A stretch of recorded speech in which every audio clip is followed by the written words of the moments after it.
salah satu fasal pembahasan dalam bab fikih di sini, yaitu tentang ruqyah. Syekh Said Sabiq dalam fikih sunahnya memasukkan ruqyah itu ke dalam babul janaiz, bab jenazah, pada fasal al-ilaj bil ruqyah wal adariyah, pada pembahasan pengobatan dengan ruqyah dan doa-doa. Jadi ini kami menyampaikan ini supaya pembahasan terkait ruqyah itu tidak terlampau melebar, karena ruqyah ini sangat panjang, khususnya di Lombok, lebih khusus lagi di Mataram. Awal pertama ruqyah itu sekitar bulan Agustus tahun 2003. Pada waktu itu kebiasaan itu belum ada. 2003 kita mengadakan ruqyah massal yang dibawa oleh adik nomor 5 Ustaz Fauzin Aksi LC MBDI bersama dengan Ustaz Fadlan yang dari Jogja. Adik ini yang mendirikan Arsy Asosiasi Ruqyah Syariah Indonesia, kemudian sempat di BOIP Jakarta Ruqyah Center, namun sejak 2006 mulai meninggalkan platform organisasi ruqyah, pada akhirnya sekarang konsentrasi di Al-Quran. Organisasi ruqyah yang ada di Indonesia amat sangat banyak. Induknya itu adalah Arsy, Asosiasi Ruqyah Syariah Indonesia, yang kebetulan anak diminta di sana, sama Quranic Internasional yang organisasinya sangat besar. Demikian. Baik, pada materi terkait ruqyah malam hari ini mungkin kita lebih banyak dialog, karena terus terang menyampaikan tentang ruqyah, apa yang di belakang akan Anda sampaikan, Anda minta waktu 3 jam minimal. Karena dulu di majelis taklim kita minta diresehan jam 8 pagi sampai 10 sekalian makan siang. Itu hanya diskusi, nggak ada ruqyah.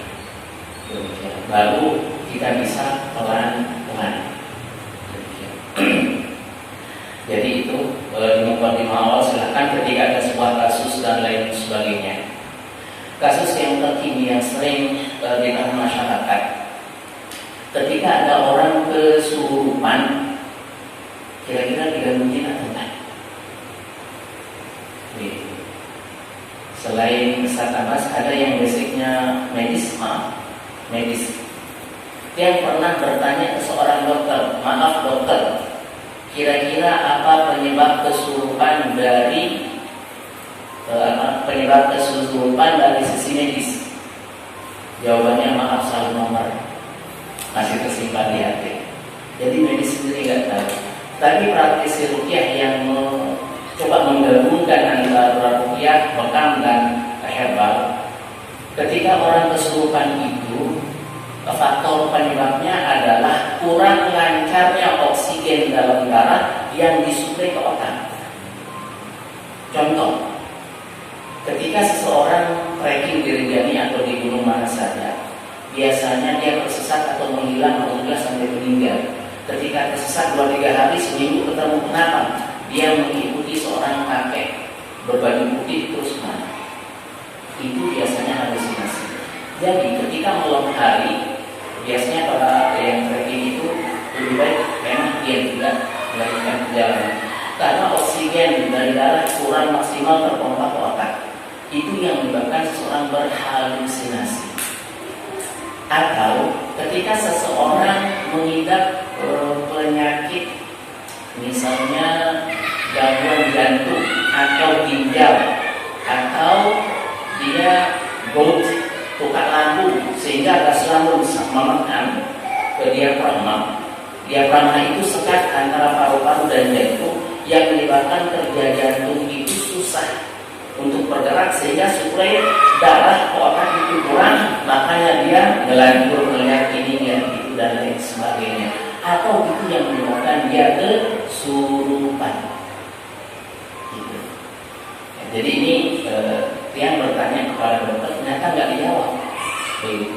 Karena dokter itu tadi sore bisa saja yang rukyah penyebabnya merasa tertusuk dari perut kayak ditusuk-tusuk begitu. Kasus terbaru bagi sasar yang kemudian digeruk itu sampai ke belakang. Nah, dibawa ke IGD, semuanya dicek, tidak ada penyakitnya. Ternyata kita lihat di rukyah tidak ada reaksi, tidak ada apa-apa, baru kita masuk. Ya, karena seorang ibu hamil sekian usia kandungannya, penyebabnya apa? Stres. Begitu. Jadi hal-hal ini yang perlu kita ketahui lebih jauh. Baik, berbicara tentang rukyah. Rukyah itu jauh sebelum Rasulullah diutus menjadi Rasul, itu sudah ada rukyah. Kalau kita melihat dari sisi fikih, rukyah itu secara maknanya yaitu adalah al-ilaju bi ruqyah wa ruqyah idza kanat mustamila ala dzikrillah wa kanat tafsirul arabi al-mafhum bi anna ma la yufham la yumanu an yakuna fi syai'un min asy-syirki. Jadi, ruqyah kalau kita lihat lebih jauh dari makna secara fikih, yaitu adalah pengobatan. Jadi ruqyah itu pengobatan. Kalau dari sisi fikih demikian, pengobatan yang dia itu terdiri dari zikir-zikir kepada Allah, ayat Al-Quran. Jadi berpikir pengobatan ruqyah itu pertama menggunakan ayat Al-Quran, yang kedua doa yang diajarkan oleh Nabi, yang ketiga boleh meruqyah menggunakan bahasa Arab yang mafhum, yang bisa difahami. Kalau bahasa Arabnya tidak bisa difahami, maka nggak boleh, khawatir di sana ada terkandung kesyirikan itu. Sehingga nanti ruqyah itu ada ruqyah yang syar'iyah, ada ruqyah yang syirkiyah. Jadi ruqyah yang syar'iyah itu ruqyah yang disyariatkan. Ruqyah yang syirkiyah itu yang ada unsur kesyirikannya. Nah, seperti apa ruqyah yang syar'iyah yang disyariatkan? Pertama yaitu adalah dia harus dibaca dengan jelas, nggak boleh lemeng. Ayat Al-Quran dibaca dengan jelas dari awal ayat sampai akhir ayat, nggak boleh ditambahkan, nggak boleh dikurangi, nggak boleh dirubah hurufnya, nggak boleh. Demikian. Asal yang sangat masyhur terkait ruqyah, ada beberapa orang sahabat mengadakan sebuah perjalanan sampai berada ke tempat suatu kaum yang mana wa'isul kaum, ya kepala sukunya itu dalam keadaan sakit. Qadarullah, dia dalam keadaan sakit. Lantas salah seorang dari kaum itu menghadap kepada para sahabat, kepala suku kami sakit, tolong obati. Sudah diobati itu tidak sembuh-sembuh. Ada salah seorang sahabat mengambil air putih, baca Al-Fatihah, dikasih minum, bi'idznillah dia sembuh. Dikasih dalam riwayat itu 25, ada mengatakan 100 ekor kambing. Begitu, langsung disembelih. Ada seorang sahabat yang nggak mau makan daging kambing itu, melapor kepada Rasulullah. Begitu. Ya Rasulullah, sahabatku ini begini. Begitu. Sesudah disampaikan kepada Rasul, apa kata Rasul? Wa ma yudrika an ruqyah. Kenapa engkau tidak mengerti sesungguhnya Al-Fatihah itu adalah ruqyah. Jadi kalau kita semua, antum semuanya ini ingin ruqyah, bacakan Al-Fatihah, selesai. Ya. Jadi di antara titik tekanan itu misalnya iyyaka na'budu, enggak ada kesyirikan, wa iyyaka nasta'in, pelan. Demikian. Tentu ketika ada kesurupan atau ada reaksi dan lain sebagainya, ini pembahasan yang sangat panjang, lebih kepada kita cerita. Demikian. Jamaah. Kemudian ya, pada suatu saat diriwayatkan bahwasanya dari Auf ibnu Malik, dia berkata, "Kunna nara fil jahiliyah fa kunna ya Rasul." Qulna naqi fil jahiliyah faqulna ya Rasulullah kaifa tara fi dzalika faqal a'ridu 'alayya yuqakum la ba'sa birruqa ma lam yakun fihi syirk rawahu Muslim wa Abu Dawud. Jadi ada seorang sahabat dari Auf bin Malik, ia bertanya, "Ya Rasulullah, waktu zaman jahiliyah kami sering ruqyah. Gitu. Bagaimana pendapatmu?" Jadi ingin mengetahui pendapat Rasulullah terkait ruqyah. Maka apa kata Rasul? "A'ridu 'alayya ruqakum." Beritahukan kepadaku apa ruqyah yang kalian baca, apa bacaan-bacaan yang kalian bacakan ketika mengobati seorang pasien. Begitu. Kemudian kata Rasul, "La ba'sa birruqa ma lam yakun fi syirkan." Tidak mengapa dengan ruqyah selama ruqyah itu tidak ada unsur kesyirikan.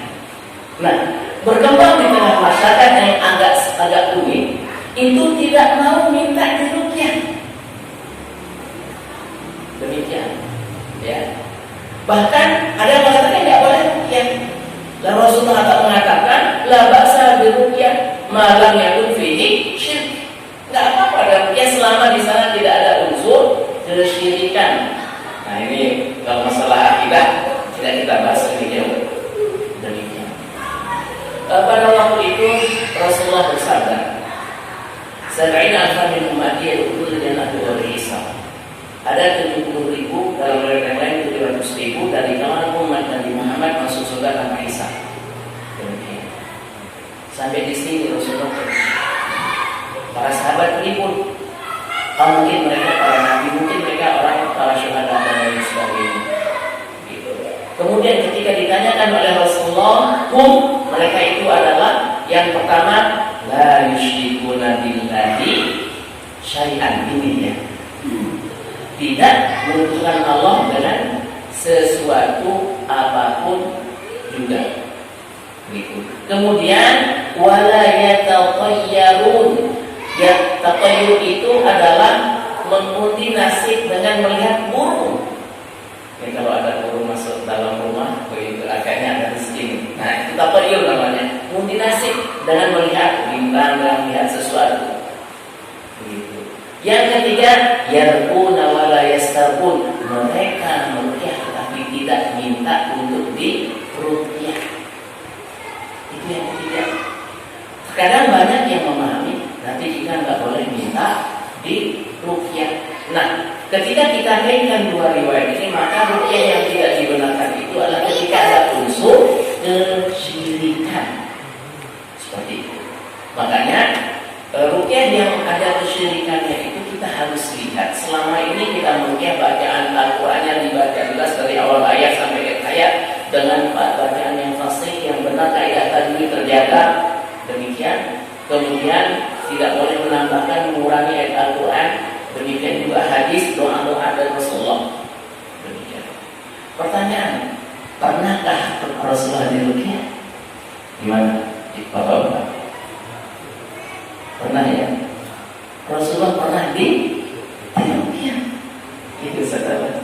Rasulullah pernah diruqyah. Siapa yang diruqyah? Malaikat Jibril. Coba dan buka tafsir At-Tabari Asbabun Nuzul yang Mauzatain atau Ibnu Katsir lah, yang Al-Falaq An-Nas. Rasulullah pernah kena sihir. Rasulullah pernah kesihir, apalagi model kita. Rasul. Nah, nanti anda buka-buka itu Asbabun Nuzul Mauzatain di tafsir, di semua tafsir. Ya. Di rumah ada tafsir Ibnu Katsir, At-Tabari yang apa namanya, ini ibu ada. Demikian. Jadi di tafsir Ibnu Katsir, Rasulullah pernah kena sihir yang dilakukan oleh seorang perempuan tua Yahudi, karena Rasulullah pernah memiliki seorang pembantu pemuda dari Yahudi. Dia mengambil sisir yang pernah dipakai oleh Rasulullah sama rambut Rasul, diberikan kepada penyihir. Sehingga pada ayat yang keberapa itu? Yang keempat, wa min syarri nafasat. Nafasat ini perempuan perempuan tukang sihir fil uqad yang dia meniupi ikatan-ikatan bulu. Nah, ketika Rasulullah pada waktu itu sakit, dalam keadaan sadar, dalam keadaan mimpi, turun dua orang malaikat. Demikian. Satu di atas kepalanya, satu di bawah kaki Rasulullah. Ya. Kemudian ada diskusi. Ya. Yang di bawah kaki Rasulullah bertanya, ya, kenapa Rasulullah? Mati. Kenapa Rasulullah? Yang harus mengatakan mati. Rasulullah kena sihir. Bagaimana kena sihirnya? Begitu. Kemudian malaikat yang di atas berkata, dia disihir menggunakan bul-bul yang diletakkan di dasar sumur yang berada di tengah gedung kurma di Madinah. Jadi wahyu. Begitu. Akhirnya Rasulullah tersadar. Begitu dua surat ini turun, Rasulullah memerintahkan Sayyidina Ali untuk mengambil bul-bul itu. Demikian. Nah, ketika dilihat ternyata airnya itu seperti air darah, diambil juga pada Rasulullah. Alhamdulillah, biidznillah Rasulullah tersembuhkan. Jadi ma'uzatain, dua surat pelindung. Silahkan dibaca setiap habis sholat 5 waktu. Demikian. Kalau kita melihat bilik-bilik sunnah habis sholat, Al-Ikhlas, Al-Falaq, An-Nas. Demikian. Bapak yang dimuliakan Allah, lebih jauh lagi. Ketika kita berbicara tentang ruqyah, kenapa sih orang itu bisa kena gangguan jin? Kalau ada seperti pertanyaan kira-kira gimana? Ada yang kena, ada yang tidak kena. Demikian. Jadi faktor seseorang kena gangguan jin, entah dia itu kena sihir dan lain sebagainya, itu ada faktor internal dan ada faktor eksternal. Nah ini, ketika faktor internal seseorang itu bagus, seperti apapun juga dahsyatnya sihir itu seseorang tidak akan terkena. Antum ingat dalam surah Yusuf, ya, dalam ayat yang lain Allah berfirman, inna kaida syaitani kana dha'ifan. Tipu daya syaitan itu lemah. Allah yang menyatakan tipu daya syaitan itu lemah. Yang dahsyat siapa berkata? Tipu daya siapa yang dahsyat? Yang Allah sebutkan dalam Al-Quran, inna kaidakunna 'azim. Sesungguhnya tipu daya kalian wahai perempuan sangat dahsyat, sangat luar biasa. Kisah kita Nabi Yusuf di dalam surah Yusuf. Inna kaidakunna 'azim. Yusufu a'rid an hada, inna kaidakunna 'azim. Ketika Yusuf sudah 9 tahun di penjara, keluar karena raja itu bermimpi dan seterusnya, lantas dipanggil Yusuf untuk menjelaskan arti mimpi itu, maka Allah di sana sampaikan, inna kaidakunna 'azim. Sesungguhnya tipu daya kalian wahai wanita amat sangat dahsyat. Allah yang menyatakan tipu daya syaitan lemah, Allah yang menyatakan tipu daya wanita itu dahsyat. Bukan anak.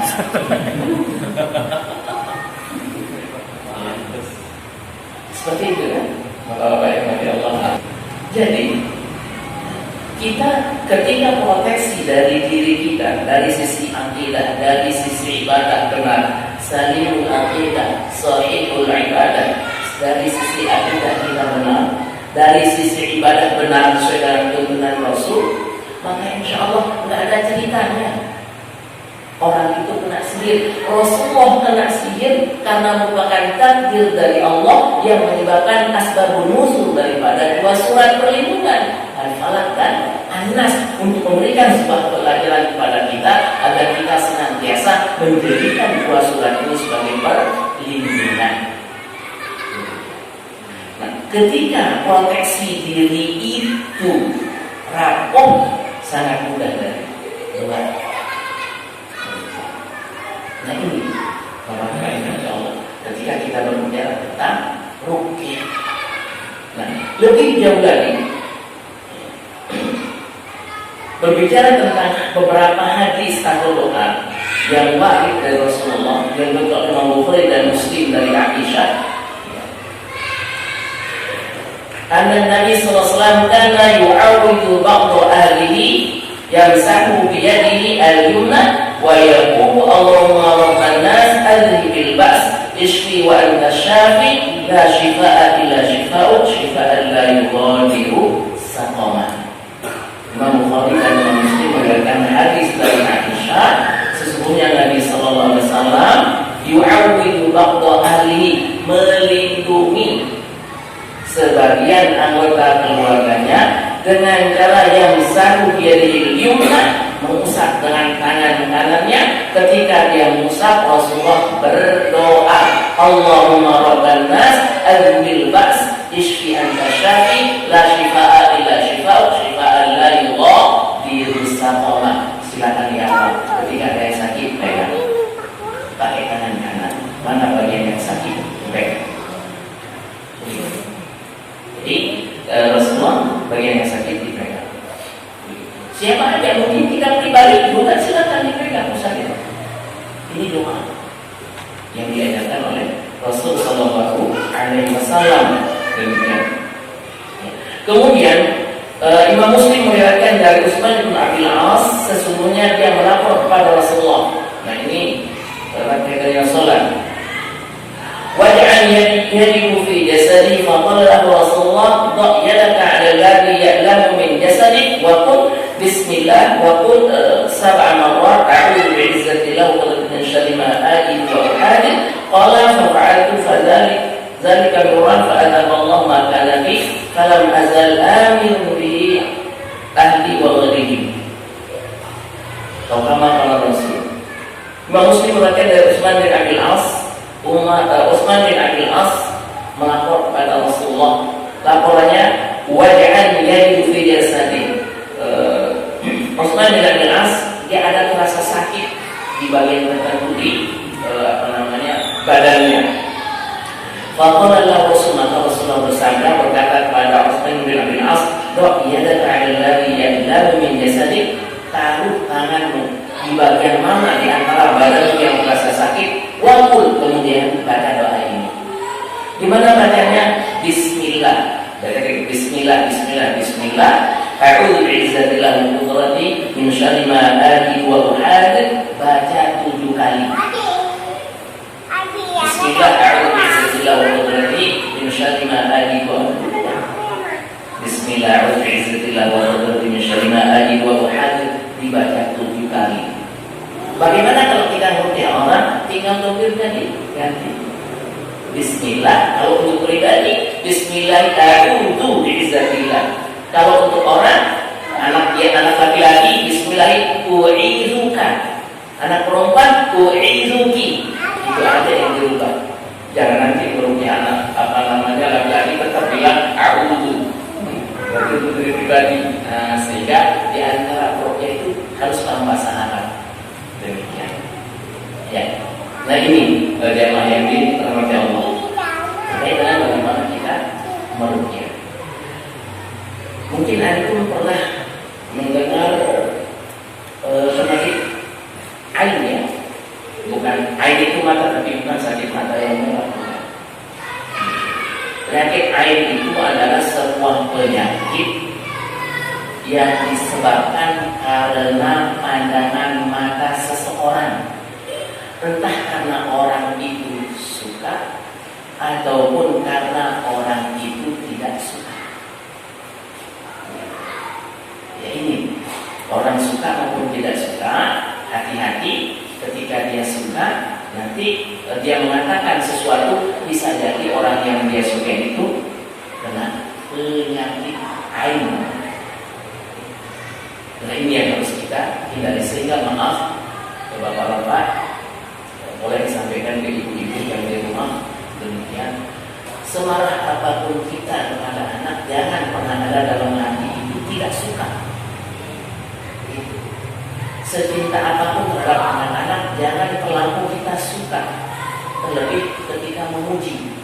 Ketika marah, jangan sampai keluar kata-kata yang tidak baik. Bisa jadi anak-anak kita kita aib. Disebabkan karena orang tuanya. Nah, bagaimana yang harus diucapkan? Masya Allah, tabarakallah. Dalam sebuah riwayat ada sekelompok sahabat bersama Rasulullah untuk sebuah perjalanan. Maaf, saya lupa nama sahabat ini. Catatannya ada di laptop. Jadi ada seorang sahabat yang akan mandi pada waktu itu, buka baju, ya, telanjang dada lah, ya, tetap auratnya terjaga, tidak rusak kan. Ketika dia akan mandi, maka ada seorang sahabat berkata, baru sekarang ini saya melihat kulit yang amat sangat putih mengalahkan putihnya kulit wanita yang dipilih. Ini sebuah riwayat. Nah, keesokan harinya sahabat ini sakit. Lantas dia memintakan anaknya untuk menghadap kepada Rasul, tidak bisa membersamai Rasul lagi. Disampaikan apa ceritanya. Maka Rasulullah bersabda, alangkah teganya salah seorang di antara kalian menyakiti saudaranya. Kenapa dia tidak mengucapkan Masya Allah, tabarakallah. Jadi ketika kita ta'ajub, tidak boleh memuji, over. Puji Allah dulu, Masya Allah, tabarakallah. Baru yang berikutnya memuji anak dan lain sebagainya. Pertama, maaf ini ibu-ibu. Ya, memang kalau ada kesalahan istri ketika maaf sama anak, Masya Allah, anak, mudah-mudahan kamu menjadi hafidhullah sholihah. Anak jaga kebenaran. Jadi jangan mengucapkan yang tidak baik. Hati-hati. Ya, karena perkataan itu bisa jadi doa. Jangankan hanya perkataan. Ana indallahi abdi, ketika negatif thinking kita terhadap suatu, maka bisa jadi apa yang kita pikirkan itu terjadi. Demikian juga dengan apa yang dijawab.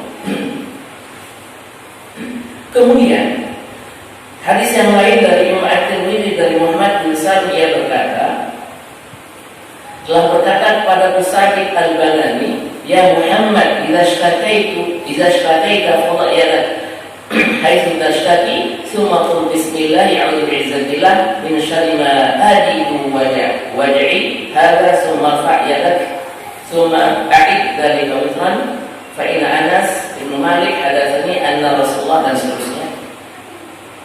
Imam At-Tirmidzi meriwayatkan dari Muhammad bin Salim, yang berkata, telah berkata kepada Musaid al-Balani, ya Muhammad, idza sytakita fadha yadak haitsu tashtaki.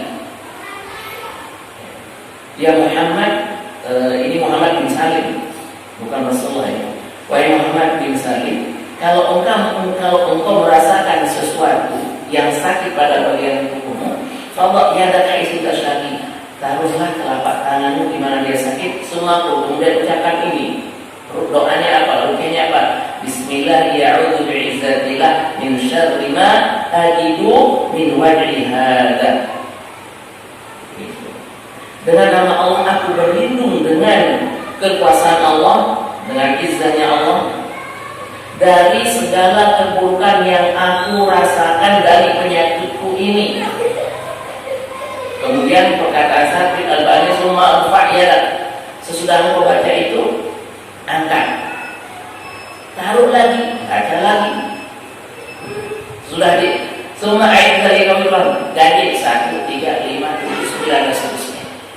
Jadi ketika sakit, a'udzu bismillah bi'izzatillah wa qudratihi min syarri ma ajidu wa uhadir, angkat, taruh lagi, bismillah a'udzu bi'izzatillah wa qudratihi min syarri ma ajidu wa uhadir, angkat, taruh lagi. Begitu pikir, ganti 1, 3, 5, 7, 9 dan seterusnya. Susah apa doanya? Ya sudah, Al-Fatihah saja, lepas bismillah, alhamdulillah dan seterusnya. itu. Karena Al-Fatihah itu adalah ruqyah. Nah, kan Anas bin Malik senantiasa melakukan ini.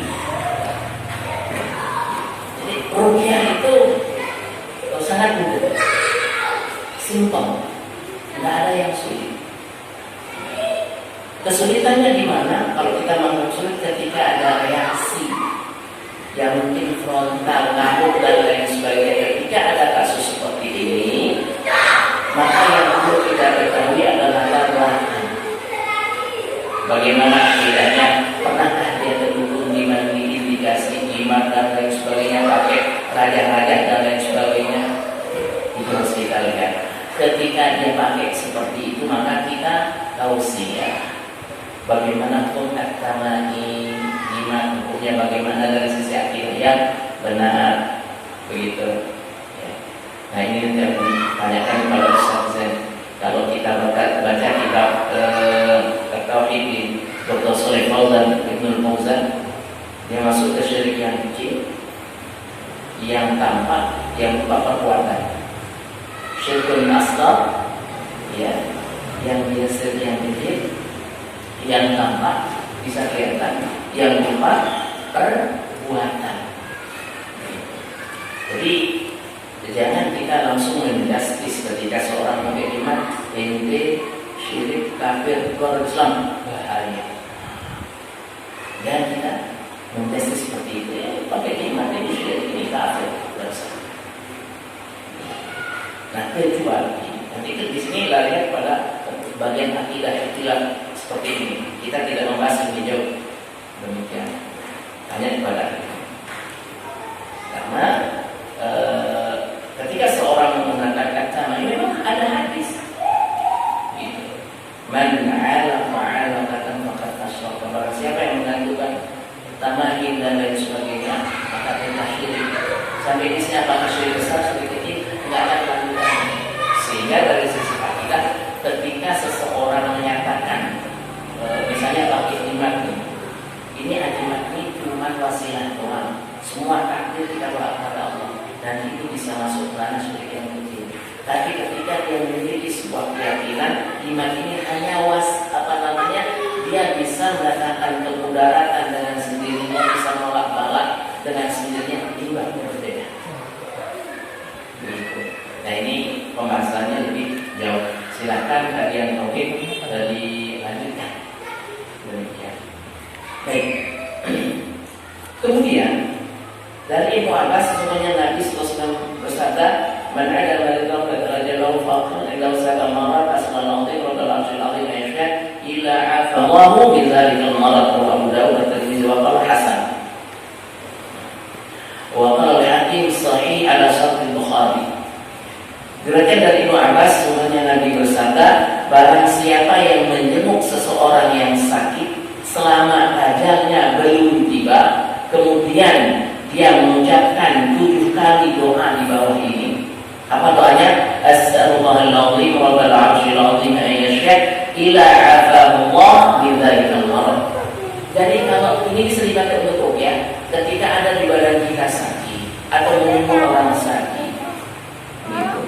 Kalau menjenguk orang sakit bisa dibacakan 7 kali. Kalau untuk ya bisa dipegang di bagian yang sakit, baca ini 7 kali. As'alullahal azim rabbal 'arsyil azim an yashfa, dibaca 7 kali. Selama ajalnya belum datang, maka disembuhkan oleh Allah. Gitu. Ya, dari beberapa kasus sering kita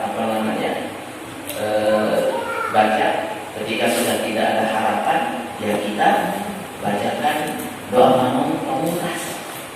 Kalau kayak itu doa pamungkas, Allahumma ashfihi in kana shifa khairun lahu wa tawaffahu in kana bil wafat khairun lahu.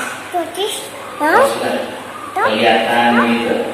Biasanya kita pakai doa pamungkas. Kadang nggak enak sama keluarganya.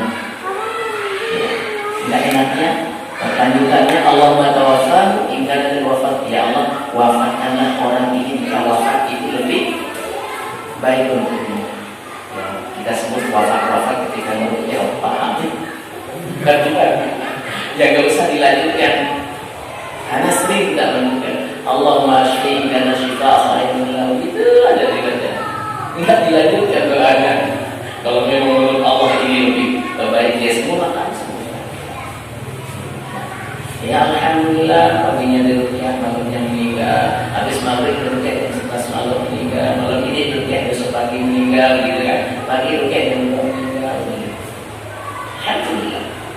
Bukan dia meninggalnya kebanyakan rukyah, memang ajalnya pada saat itu. Jadi sangat sering kita rukyah di RSUD, Bayangkara, Batangkara, Hatta, lihat nanti rumah sakit Kristen di Amponan aja. Yang di biometrika pagi di rukyah, yang 10 ditelepon lagi, minta datang lagi sudah baik, sudah lebih baik. Pagi di rukyah jam 8, jam 10 Ustaz, tolong saudara, rukyah lagi nih, kelihatannya membaik. Insya Allah di zuhur sana di rumah sakit biometrika. Di zuhur datang, begitu selesai di rukyah, demikian langsung roh. Saya pergi ngajar, begitu 1 jam udah di dalam Ustaz innalillahi wa inna ilaihi raji'un. Ya, Allah kaget yang benar seperti itu. Jadi sangat sering belum nyampe di rumah, baru nyampe di rumah dari Ustaz yang dosa meninggal. Seperti itu. Jadi bisa untuk bukan mempercepat meninggal, meninggal. Ajal itu tetap dari Allah. La yastahimu kasa'atan wa la yastahimu, tidak apa tidak perlu, cuma dipermudah. Oke, yang terjauh itu di Hong Kong. Kalau yang di negara sini di Surabaya, hari ini dia besok meninggal.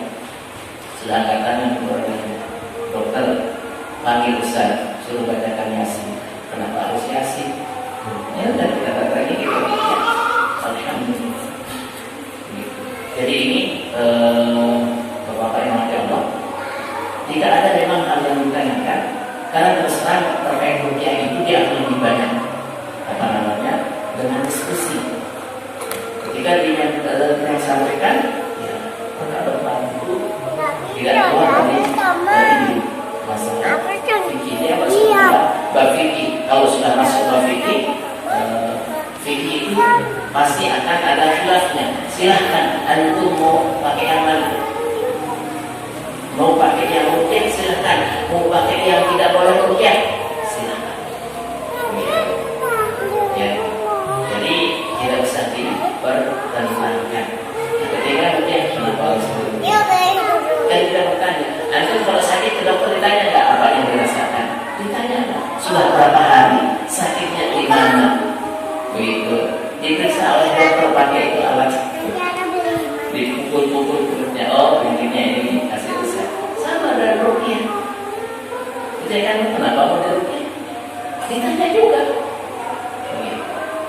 Nah, yang tadi sore yang dia rasakan ditusuk. Kayak ditusuk sama pisau. Perut bagian kiri terus ke belakang. Nah, itu kan banyak yang seperti itu.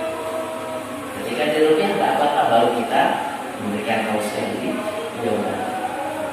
Nah ini bapak-bapak yang memberikan Allah yang kaitannya dengan rukyah. Ada sebuah pertanyaan, bisakah kita melihat jin?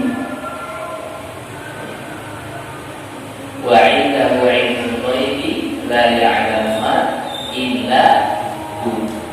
Ketika tidak berbicara tentang semua perkara yang gaib, perkara yang gaib itu hanya di sisi Allah pengetahuan tentangnya, maka ketika menyampaikan sesuatu tentang perkara gaib, silahkan ini darinya imma Al-Quran wa imma Al-Hadis. Ketika yang menyatakan jin itu tidak bisa kelihatan karena ada ayat innahu yarakum wa qabiluhu min haitsu la. Kalau bangsa jin itu bisa melihat kita, tapi kita manusia tidak bisa melihat bangsa jin. Baik, ketika kita sebutkan jin, apa yang ada di belakang jin? Tafadhol. Mengganggu yang lain.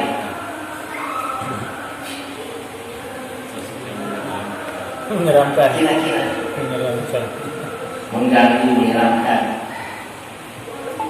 Yang lain apa? Ketika disebut al-jin, Kulitnya panjang. dari Jubah ya. nanti antum bisa mencari tafsir Al-Tabari yang membahas sihir Nabi Sulaiman dalam surah Al-Baqarah ayat 102. Wattaba'u ma tatlu syayatin, tafsir Al-Tabari ya. Karena ini yang pernah baca. Demikian. Jadi al-jin itu adalah qabilatun min qabailil malaikah. Al-jin itu adalah nama satu qabilah, nama satu suku dari sekian banyak kelompok malaikat. Jadi al-jin itu malaikat.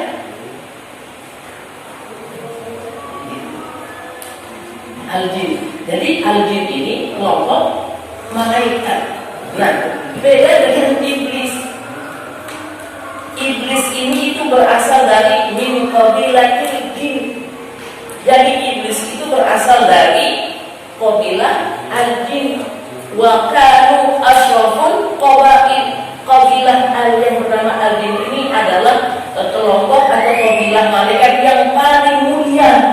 Al-jin ini dan iblis itu berasal dari qabilah al-jin. Demikian. Ya. Antum buka surah Al-Kahfi ayat 50. Wa yaquluna lil malaikati isjudu li Adam fasajadu illa iblis kana minal jin. Fafasaqa an amrihi afatattakhidunahu wa dzurriyyatahu awliya min duni wa hum lakum adu bi'sal zalimin badala. Allah yang menyatakan iblis itu dari qabilah al-jin. Demikian. Jadi al-jin. Silakan dibuka juz yang ke-29 pertengahan, ada namanya satu surat, namanya surah Al-Jin. Wa anna minal muslimun wa anna minna duna dzalika kunna qara'ita qidada. Allah bertanya. Dari golongan kami Allah sebutkan bangsa jin, ada jin muslim, ada jin yang bukan muslim, kunna qara'ita qidada. Dia bertingkat-tingkat.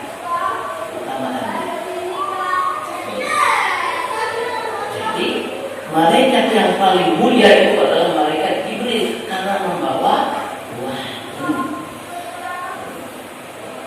Setiap setahun sekali ketika kepada malaikat Jibril dan malaikat yang lain karena zalul malaikatu wa ruhu fiha. Baru di sini malaikat Jibril. Mari kita baca tafsir. Jadi al-jin itu adalah qabilatun min qabailil malaikat. Yang tidak mengganggu atau tidak membahayakan malaikat. Nah ini beberapa informasi Allah. Masih banyak lagi. Kenapa asal muasal daripada sihir? Jadi sihir itu yang bisa dibahas di bab akidah sebenarnya. Karena dia membuktikan syahadatain. Sihir itu nanti bisa membatalkan dua syahadat. Jadi al-jin membersama kita. Karena Allah Subhanahu wa taala kiraman katibin. Ada kiraman malaikat yang mencatat kebaikan, ada malaikat yang mencatat keburukan. Ya, setiap hari kita ditemui oleh malaikat. Kita diursani oleh malaikat. Allahu a'lam apakah di musola ini ada jin muslim atau tidak, nggak tahu. Karena kita tidak bisa melihatnya. Nah, kalau dari sisi bahasa, al-jin itu artinya gelap. Kita buka di surah Al-An'am yang kaitannya dengan kisah cerita Nabi Ibrahim yang mencari Allah waktu itu.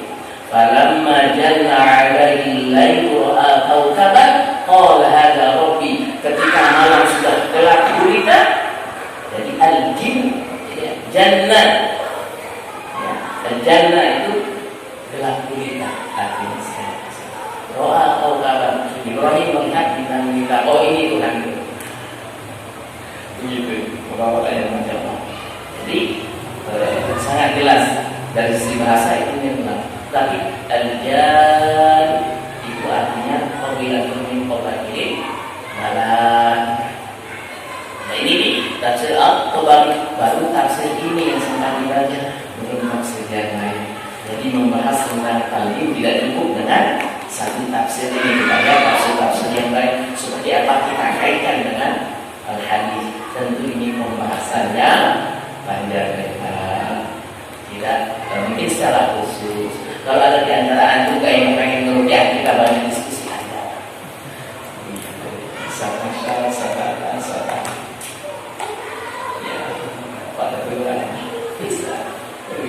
Semua kita bisa merupiah. Jadi ini Bapak-bapak yang Allah sekali lagi berbicara tentang rupiah sangat panjang lebar. Demikian tidak bisa kita sampaikan. Dia akan disampaikan ketika ada sebuah kasus pertanyaan. Dan jika ada di antara ilmu bertanya, ya, Allah. Ya karena dia di sini panjang lebar. Silakan.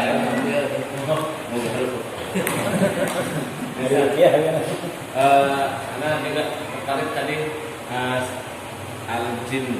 jin ini adalah salah satu kabilah dari kabilah para Tafsir al-Tabari pembahasan Syekh Nabi Sulaiman Al-Baqarah 1. Berarti ada dong nama lain kabilahnya malaikat ini kan namanya kabilah dari salah satu kabilah malaikat. Iya. Jin. Nah kabilah yang lain itu mungkin ada namanya yang lain. Nah, pertanyaan yang sangat luar biasa. Kalau jawabannya ada dalam hadis arba'in ayat hadis yang kedua, man mas'ul anhu bi'alam yasani. Yang ditanya lebih tahu daripada yang baru tanya. Tidak tahu. Ada nggak nama malaikat? Yang jelas malaikat itu ada 10 itu yang mesti kita ketahui. Demikian. Yang Allah sebutkan dalam surah Fatir, malaikat punya sayap. Ada 2, ada 3, ada 4, satu malaikat. Satu sayapnya itu memenuhi ufuk timur dan barat. Begitu. Dalam sebuah hadis, malaikat Jibril sayapnya 600 sayap. Jadi yazidu fil khalqi ma yasha. Allah menambahkan sayap-sayap bagi semua malaikat itu, terserah Allah berapa jumlah sayapnya. Dan coba nanti dilihat di ketika Rasulullah Isra dan Mi'raj. Di langit itu ada namanya Baitul Ma'mur yang setiap hari masuk 70.000 malaikat. Kalau sudah masuk ke abad kedua, setiap hari masuk 70.000. Coba antum bahas hadis-hadis terkait dengan besaran malaikat yang memikul arsy-Nya Allah. Berapa malaikat yang memikul arsy-Nya Allah? 8. Ya. Jadi 8 malaikat yang ikut arsy-Nya Allah sebutkan dalam ayat Al-Quran. Satu besaran malaikat yang memikul arsy itu seekor burung terbang dari dalam telinganya sampai ke lehernya itu butuh waktu 500.000 tahun. Cuma terbang dalam 10 tahun itu satu malaikat. Jadi nggak usah dibikin besar banget. Silakan itu antum bisa baca di kitabnya di Ibnu Katsir yang beberapa yang ada jelas besaran malaikat yang memikul arsy dan sebagainya. Seperti apa besaran malaikat Israfil? Allahu a'lam.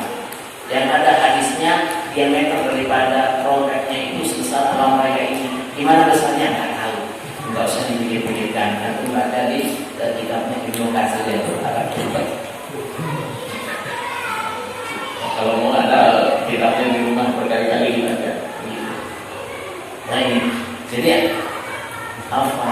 Allahu a'lam. Apa namanya jawabannya? Dan juga ada tahu. Karena menyampaikan hal ini qabil malaikat karena ada sebuah riwayat yang disebutkan di tafsir Al-Tabari. Apa tafsir yang lain ada apa enggak? Allahu a'lam. Bisa itu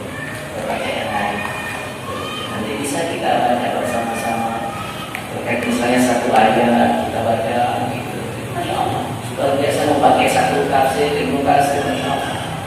Di sini belum ada kajian tafsir misalnya gitu kan, ada surat Masyar, ada surat Jum'ah, diskusi gitu kan. Dan insya Allah sangat memungkinkan. Demikian. Ya nggak usah dari Allah, mungkin dari amma yang tersebut Allah. Atau dari surat-surat pendek. Demikian. Contohnya, kenapa tafsir At-Tabari sering dibaca? Karena di Maktabah Syamilah tafsir yang paling atas itu tafsir At-Tabari, Ibnu Katsir di bawah, paling tidak tafsir At-Tabari. Yang kaitannya dalamnya pembahasan An-Nas min syarril waswasil khannas. Al-Khannas kalau kita membuka terjemahan Indonesia artinya syaitan. Dibuka di Al-Khannas di tafsir At-Tabari itu, Al-Khannas itu adalah sebuah tempat di relung hati setiap manusia yang di sana syaitan itu bercokol. Gitu. Jadi syaitan itu ada di dalam diri kita. Syaitan dari dalam diri, yang tidak kelihatan. Silakan dibuka tafsirnya. Begitu. Kalau mau buka, Ibnu Katsir silakan. Karena kalau berbicara tentang ayat Al-Quran, rujukannya itu tafsir. Ya, yang berdurasi itu kasih silakan. Baik, mungkin ini saja. Bapak yang mati Allah, ya mudah-mudahan ada manfaatnya untuk kita semua. Ya, semua yang benar yang sampaikan hanya datangnya dari Allah. Jika ada yang salah, yang keliru, yang menyinggung perasaan dan lain sebagainya, itu datangnya dari syaitan dan diri pribadi. Wallahu a'lam bishawab. Aqulu qouli hadza wa subhanaka Allahumma wa bihamdika asyhadu an la ilaha illa anta astaghfiruka wa atubu ilaik.